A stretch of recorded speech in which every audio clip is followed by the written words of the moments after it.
เครื่องแกงเดี๋ยวรอน้ำเดือดจะได้ปลาใส่นะครับบรรยากาศในเรือมันตกก็ตกไปดูข้าวยังครับรอกับข้าวอ๋อบอกอยู่ไม่ได้กับข้าวไม่เสร็จ ช่วงเวลารอกับข้าวครับนี่เปลือจะเป็นเมนูทอดเนาะต่อไปนะครับนี่ครับใส่ร้อนไหมครับร้อนขยับพัดลมนะไม่ร้อนนะรุ่นนี้ทนร้อน ทนแดดทนหนาว นี่เป็นน้ำกิ้มครับน้ำกิ้มสูตรเด็ดในเรือครับน้ำปลาใส่แล้วก็มะนาวบีบนะครับหอมบักชีมะนาว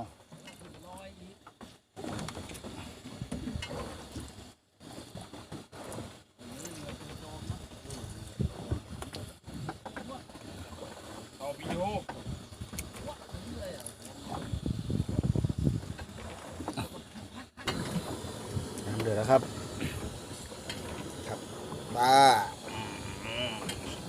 ครับทีเด็ดอาหารในเรือครับผมเต็มหม้อไม่คนนะครับไม่คนนะครับมันจะขาวครับผม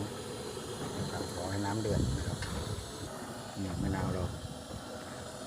ลงครัวนี่ก็น้ำจิ้มเสด็จเสร็จแล้วครับข้าวร้อนๆนะครับสุกแล้วนะครับเป็นตัวนะครับอยาก ช่วงเวลารอกินข้าวครับผมเพื่อไม่เป็นการเสียเวลาจับแบบนี้เนี่ยได้ครับได้ไอ้มะเขือรูไอ้ปลาตีนนะครับครับปลาตีนที่อยู่ตามป่าชายเลนครับปล่อยเขาเจ็บเอาไป เอาหนูไปโตซะได้แล้วแสดงว่าตรงนี้มันเป็นทรายโขดทรายครับยังยาวนะยาวผ้าผู้เยาว์โดนนี่ยังละอ่อนอยู่ยอดตัวนะครับ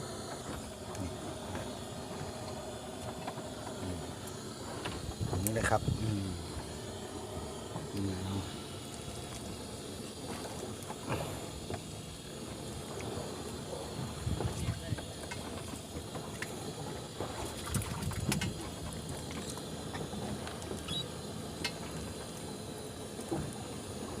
น้ำลายแตก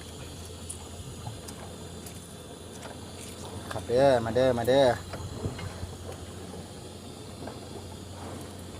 ต้มยำต้องเปรี้ยวๆครับในเรือ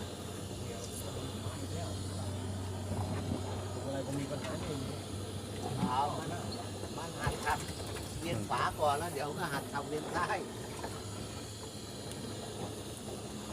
สมครับแซ่บน้ำขาวๆนะพี่น้องเนาะไปขัดเด้อ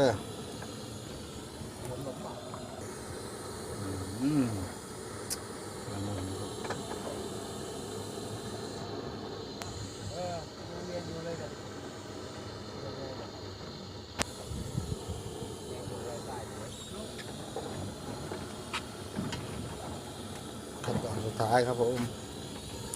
เก็บ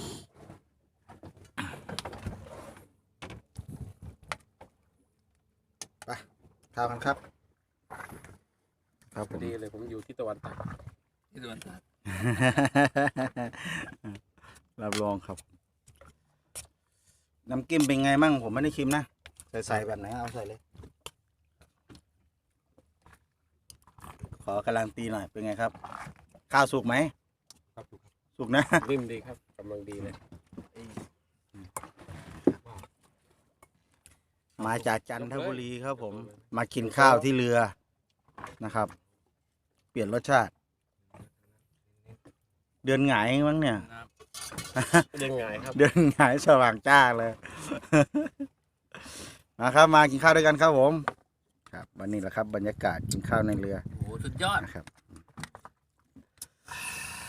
ใส่อะไรอีกไหมครับต้องครับได้เลยดีนะครับอร่อยเลยครับใส่ผมจะใส่ปากใส่ครับบรรยากาศเป่ากันนะครับกันพลาดไข่ปลาใช่ครับตัวใหญ่ไข่เยอะ เป็นรอนๆเลย เงี้ยใคร